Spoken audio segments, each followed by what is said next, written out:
Thank you for joining me today. My name is Jarrell. I make a living as a full-time games developer. I also have certification in training and assessment, so I can teach software development and video game development at Cert 4 level. Today we will discuss the director of the upcoming game Avowed. Now, if it seems like I'm not in a good mood today, you are very perceptive. Congratulations. That is because I've spent hours researching and looking up this person, Kerry Patel, and I do not enjoy looking up and researching people like this, because this is a diversity hire who is in a high position for game development and does not belong there. It is frustrating for me to have to see this situation, and I want to explain this to you in fully.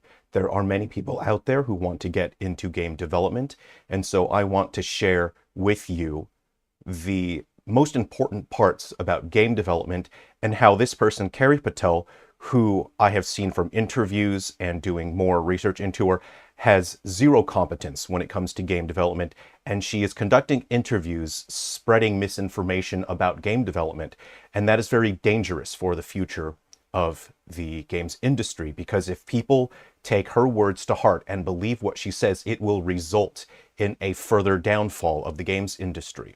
We cannot afford to let the industry get worse than it already is right now. So today I will be addressing this topic from a purely educational standpoint. I am not here to insult or attack Kerry Patel. I'm here to speak facts and share important information with you, and that is all. I personally did not want to cover this topic. I'm not interested in this title. I have no interest in cultivating hatred or aggression towards the game or the studio, but I recently found out that Obsidian is hunting down and threatening leakers within their studio. These leakers have been sharing information regarding the bad state of the working environment. These people are trying to make their studio better so their game can be better, but the management at Obsidian is so incompetent and insecure about themselves that they think silencing people will fix their problems. So instead of silencing people, they should be fixing the problems, but they lack the competence to do that. I will not issue a warning to Obsidian for threatening their whistleblowers, and so I will leave it there. Let's take a look at Kerry Patel. Kerry worked as a writer on Pillars of Eternity and 2 Outer Worlds games. She worked in transfer pricing in Ernst & Young for 2 years. Now she is the director of Avowed.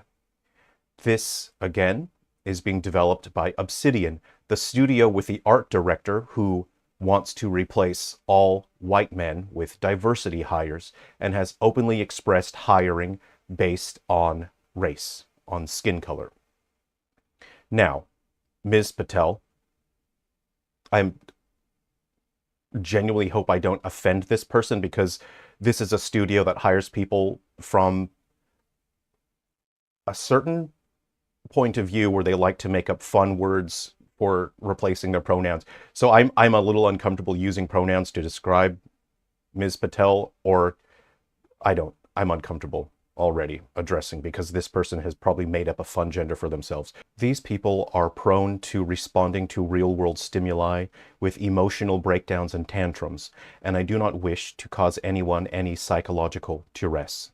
So I will attempt to avoid referring to Patel with pronouns, as these people are constantly making up new ones, and I cannot honestly, realistically be expected to keep up with all of this rapidly evolving nonsense. So, Patel's skills as a writer or in the financial sector do not translate into game development or director for a game project. I can say this definitively, as I have developed and shipped a number of commercial titles across the Nintendo 3DS, Wii U, Switch, and mobile platforms. I've also worked creating free homebrew games on legacy older platforms such as the Pokemon Mini, Game Boy Color, etc. So I can speak as an authority on what it takes to see a project from the conceptual stage all the way through to development to shipping it. Let's compare Patel to the director of Skyrim, Todd Howard. Let's follow his career leading up to his role as director. So in 1995, Todd Howard started with Terminator Future Shock as production and additional design. As we go through the years, Todd's roles move from production design to additional design to project leader. This is an excellent role to take, as it means you have to understand all of your team members.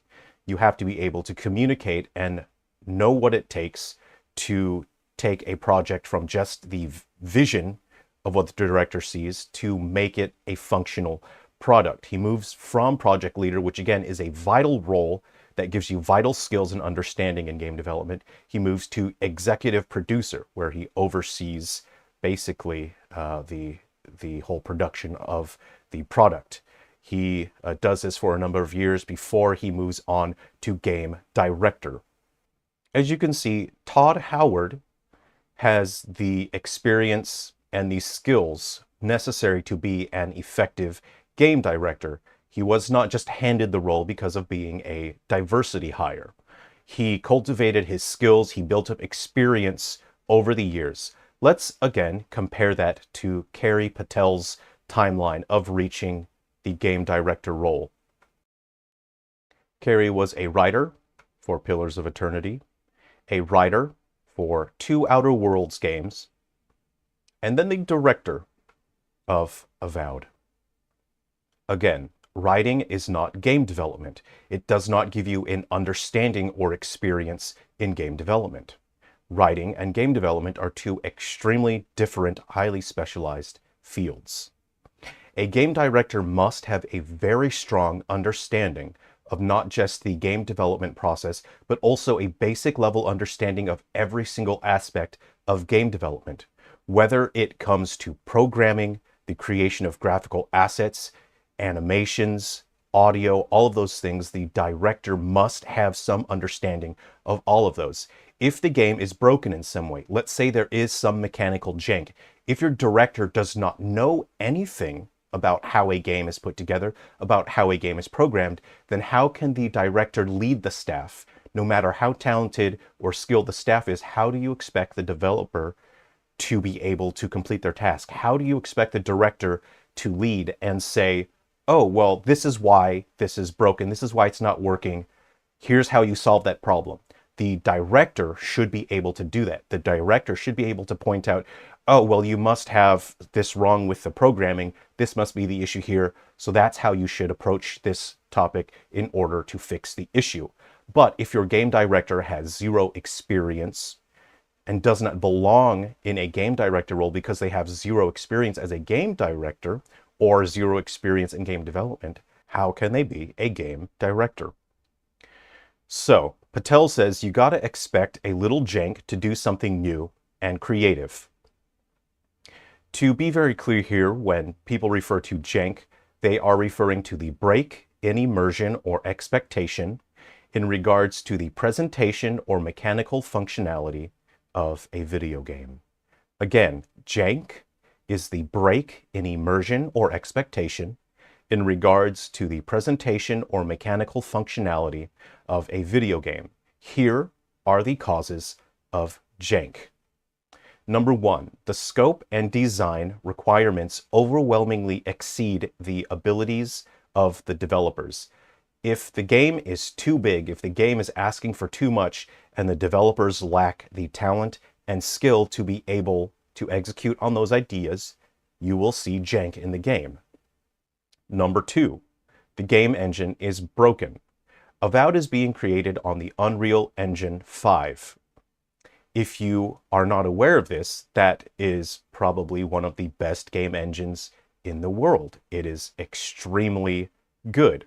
The problem is it's a little too powerful for children who have very little experience with game development. If you put a child in control of, say, for example, a semi-truck, sure, they might be able to drive a semi-truck, but they will eventually crash it. That is what we are seeing when people with very little experience think that they are grown-ups and try to handle a powerful game engine. That will result in jank. That will result in your semi-truck crashing. Cause number 3 for jank, The development period is too short for the project given the resources. I do not know anything about the development period for Avowed, but it seems that the director has plenty of time to go and conduct interviews with YouTube channels. So I'm not sure how much time they have to fix the issues, but in general, if your development period is too short, you have too much content in the game to create, generally that leaves you much less time to fix the issues. This will result in jank. So when you see jank in video games, which we defined earlier in this video, you will see that is generally the result of a combination of these three elements. Lastly, we will dispute and explain the logical fallacy of Patel when Patel says, you gotta expect a little jank to do something new and creative. Wrong. I want to be as kind as possible when I say that this is only said by people who lack the ability to be creative and create something new. I can say this definitively, as I've met many people throughout my life, many who are powerful creators and people who think they are creators but are simply not capable of creating anything new. This is the kind of nonsense that is said by people who just lack the ability to create anything new. So what is required to create something new and creative? Number one, and probably most important, meaningful life experiences. If you want to create something new and experience, you must live a full life. You must have many complex, deep, and rich life experiences, which means you are out in the world experiencing life and all of its difficulties, meeting other people, learning new things, and having difficult experiences and learning from them. This sharpens your ability to understand the world and communicate with people. Number two, natural talent. To create something new and creative, I hate saying this, but some people just have the genetic disposition to be able to create something new and creative. Number three, skill that is highly developed. People can overcome the lack of talent by brute forcing, by developing their skill. There is only so far you can take your abilities if you lack a certain level of talent, but with an immense amount of effort, you can push your skills to extremely high levels and they will allow you to create something new and creative. Number four, extremely high self-awareness. If you are not good at creating something new and creative, you will end up just copying things without realizing it. You think you are creating something new, but all you are doing is subconsciously drawing upon things that you are already familiar with, sort of hitting a randomizer button and mixing all those things together, and you think you create something new. You will hear incompetent people talking about just use your inspiration to create something new. I can tell you definitively that is from incompetent people who do not actually understand what it takes to create something new. If you lack self-awareness, you will not be able to create something new. You'll just copy things. Number five, you require extremely high cultural and historical awareness. You have to understand, in the space where you are creating, you have to understand what has come before, what exists on the landscape now, what has shaped people's expectation and understanding of the space in which you are creating, and what people expect now. If you do not understand those things on a deep level, you cannot create something new and creative. Lastly, what is required to create something new and creative is an understanding of the expectations and wants of the audience. You have to know exactly what people want, and you have to know how to deviate from that just enough to bring people something new that they don't expect, yet is similar enough to what their expectations are that they will still really enjoy it because they can identify this as existing in the space of the topic which they are looking for new media. So this is my professional assessment of the studio Obsidian. The marketing and PR department is utterly incompetent. The fact that they allow the art director like Matt Hansen and the game director Patel to go on these internet tirades, to go on these YouTube channels, to conduct interviews, to try to pass incompetence off as quirky adorkability. Oh, it's cute, it's fun, it's quirky, it's janky, you'll like it. That is complete and utter incompetence from the marketing and PR department. So there is zero confidence there from the leadership in Obsidian.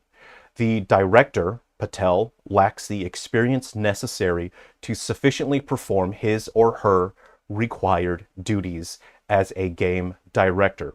The fact that this studio is hunting down and threatening their whistleblowers is extremely worrying, and we only see that from studios who lack the competence to create a functional product to a degree that the audience expects. Thank you very much for joining me today. I know this topic has been a little unpleasant and more on the serious side, but it is important for us to discuss these issues. Right now, Obsidian and Avowed are extremely important to the games industry, and that there is so much we can learn in terms of what to do wrong when you are creating and marketing a video game. And we can learn how to employ incompetent hiring practices to hire based on diversity instead of talent and skill, and how that negatively affects your product. You can see that Patel was hired based on diversity, on superficial traits, based on talent, skill, and the required experience necessary to be an effective game director. The end product, Avowed, is the result of hiring malpractices focusing on superficial traits such as gender or political ideology. Thank you very much for joining me today. I know this has been a little unpleasant, but I hope you were able to learn something today.